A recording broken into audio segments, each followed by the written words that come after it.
आज हमारे गांव के फुटबॉल टूर्नामेंट का फाइनल मैच है। कई दिनों तक चले रोमांचक मुकाबलों के बाद अब वो घड़ी आ गई जिसका सभी को इंतजार था। तो चलिए देखते हैं आखिर इस दिन क्या क्या हुआ। सबसे पहले मैदान में टेंट लगाया जा रहा था ताकि दर्शकों के बैठने का इंतजाम हो सके। और भाई यहाँ कोई आसान तरीका नहीं था। रस्सी, खंभे और हथौड़ा लेकर पूरा गाँव मैदान तैयार करने में लगा हुआ था। एक भाई तो इतनी मेहनत से खूंटा ठोक रहे थे कि लग रहा था फुटबॉल से पहले ही ओलंपिक में जगह पक्की कर लेंगे। खूंटे लग गए, टेंट तैयार हो गया और फिर शुरू हुआ कुर्सियां लगाने का काम। लाल लॉडर से कुर्सियां उतर रही थी और देखते ही देखते दर्शकों के बैठने का पूरा इंतजाम हो गया। अब मैदान भी तैयार था और ट्रॉफियां भी सामने रखी थी, यानी बस मैच शुरू होने की देर थी। आज यहाँ दो फाइनल होने वाले थे। पहला फाइनल था 512 एफसी और शानी एफसी के बीच, जबकि इसके बाद होने वाला था हमारा मेन फाइनल गुलियाना वुल्फ्स बनाम जेरो रतियाल।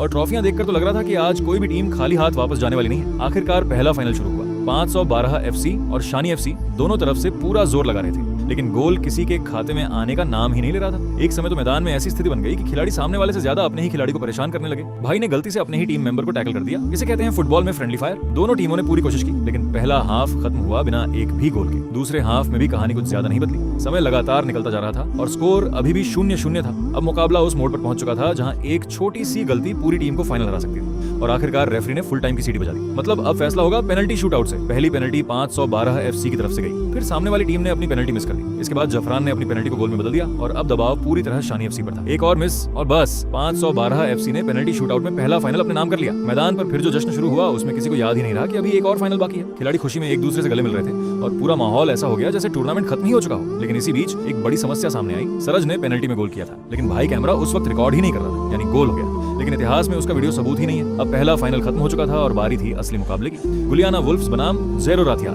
लेकिन मैच शुरू करने से पहले गुलियाना वुल्फ्स ने जो किया उसे देखकर मुझे लगा कि भाई लोग फुटबॉल खेलने नहीं, बोर्ड का पेपर देने आए हैं। पूरी टीम एक नोटबुक के चारों तरफ बैठी हुई थी और उसमें ऐसी रणनीति बनाई जा रही थी जैसे किसी देश की रक्षा योजना तैयार हो रही हो। कोई लाइन बना रहा था, कोई ध्यान से देख रहा था और कुछ लोग ऐसे गंभीर बैठे थे जैसे अगर ये प्लान गलत हुआ तो पूरा करियर खत्म हो जाएगा। भाई इतनी गंभीर मीटिंग तो हमारे स्कूल में बोर्ड एग्जाम से पहले भी नहीं होती थी। अब देखना यह था कि नोटबुक में बनाई गई ये खतरनाक रणनीति मैदान में सच में काम करती है या नहीं। आखिरकार दोनों टीमें मैदान में उतर आई। गेंद हवा में जा रही थी, खिलाड़ी हवा में जा रहे थे, बस गोल कहीं नहीं जा रहा था। हर तरफ टैकल, चैलेंज और फाउल का सिलसिला चल रहा था। ऐसा लग रहा था कि दोनों टीमें फुटबॉल से ज्यादा कुश्ती का मुकाबला खेल रही हैं। ऊपर से फाउल इतने हो रहे थे कि रेफरी की सीटी भी शायद थक गई होगी। और कल 4 गोल करने वाली हमारी टीम आज बिल्कुल अलग नजर आ रही थी। रिजवान का हाल देखकर लग रहा था कि वो खुद सोच रहा है, भाई कल वाली टीम आज कहाँ चली गई। फिर हमजा का सीन शुरू हुआ। पहले से ही हमारी टीम विपक्षी टीम को मौके दे रही थी, लेकिन जो काम हमजा ने किया उसके बाद पूरी स्थिति ही बदल गई। गेंद गोल के बिल्कुल पास हवा में आई। हमजा ने देखा और फुटबॉल में पैर की जगह सीधा हाथ इस्तेमाल कर दिया। भाई ये फुटबॉल मैच था। हमजा ने गेंद को ऐसे थप्पड़ मारा जैसे वॉलीबॉल का फाइनल चल रहा हो और इस हरकत का नतीजा सीधा पेनल्टी था। पेनल्टी लगी और गोल भी हो गया। यानी कल हमारी टीम 4 गोल कर रही थी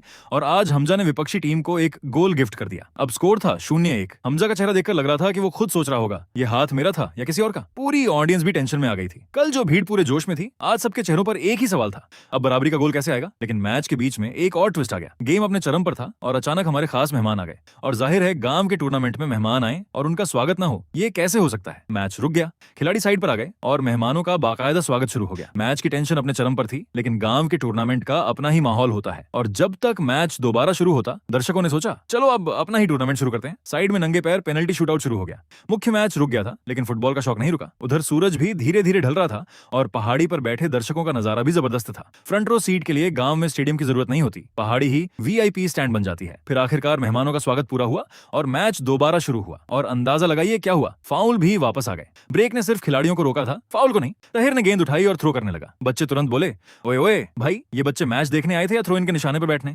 और रिजवान आज बिल्कुल अपनी लाइन में नहीं था। कल गोल की बारिश करने वाला रिजवान आज गोल के बजाय जमीन पर गिरने के रिकॉर्ड बना रहा था।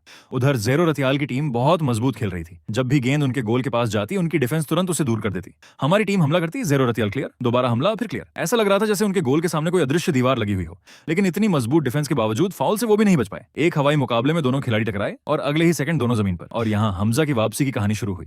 वही हमजा जिसने थोड़ी देर पहले वॉलीबॉल खेलकर पेनल्टी गिफ्ट की थी, अब गेंद लेकर विंग से पूरी रफ्तार में भाग रहा था। भाई इसकी वापसी की कहानी 3 सेकंड भी नहीं चली, लेकिन मैच का सबसे बड़ा मौका अभी बाकी था। हमारी टीम ने गोल के पास एक खतरनाक हमला बनाया। गेंद गोल लाइन के बिल्कुल पास थी, शॉट आया, गोलकीपर ने डाइव लगाई और गेंद को पकड़ लिया। क्या शानदार बचाव था। जेरो रतियाल का गोलकीपर सच में अपनी टीम को बचाने के लिए जमीन पर ही चिपक गया। लेकिन फिर भाई हमजा ने ऐसा कमबैक किया कि सब देखते रह गए। सीधा अटैक और गोल। जिस बंदे की वजह से पहले प्रॉब्लम बनी थी, उसी ने गुलियाना वुल्फ्स को मैच में वापस ला दिया। मतलब हमजा की crime report report officially clear. पूरी टीम ने हमजा को ऐसे पकड़ लिया जैसे भाई ने सिर्फ गोल नहीं, पूरा केस ही खत्म कर दिया हो। और अब दर्शकों का कॉन्फिडेंस भी वापस आ चुका था। लेकिन अब मैच ने सीरियस मोड ऑन कर लिया था। हर बॉल के लिए फाइट, हर टैकल में पूरी ताकत, और कुछ टैकल देखकर तो लग रहा था फुटबॉल नहीं, WWE का ट्रायल चल रहा है। दोनों टीमें बस किसी भी तरह ये गोल चाहती थी। एक अटैक, एक टैकल, फिर एक और मौका, और ये शॉट। भाई ये गोल हो जाता तो गेम वहीं पलट जाता। लेकिन फुटबॉल में असली ट्विस्ट अभी बाकी था। जेरो रटियाल ने अचानक गोल कर दिया। बस फिर क्या था, गुलियाना वोल्व्स के फैंस की खुशी एकदम सन्नाटे में बदल गई। जो ट्रॉफियां अब भी अपनी तरफ लग रही थी, वो भी जैसे साइड बदलने लगी थी। सिर्फ 1 मिनट बचा था और यही था टूर्नामेंट बचाने का आखिरी मौका। फ्री किक आई, गेंद बॉक्स में गई, सबकी नजरें गोल पर थीं, लेकिन कुछ नहीं हुआ और रेफरी की सीटी के साथ मैच खत्म। सच कहूं तो हार का बहुत दुख था, क्योंकि इतनी दूर आकर ट्रॉफी बिल्कुल पास से निकल गई थी। लेकिन टूर्नामेंट अब आधिकारिक तौर पर खत्म हो चुका था और अब बारी थी अवार्ड्स की। किसी को कैश प्राइज मिला, किसी को ट्रॉफी, और हर विजेता के चेहरे पर अलग ही खुशी थी। और फिर गुलियाना वोल्व्स के लिए एक बड़ी खुशखबरी आई। खानस खान ने पूरे टूर्नामेंट में 4 गोल करके टॉप स्कोरर का अवार्ड अपने नाम कर लिया।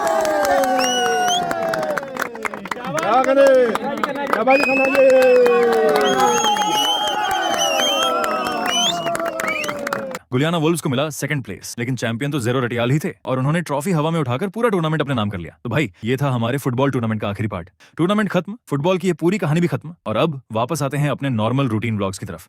मिलते हैं अगले व्लॉग में।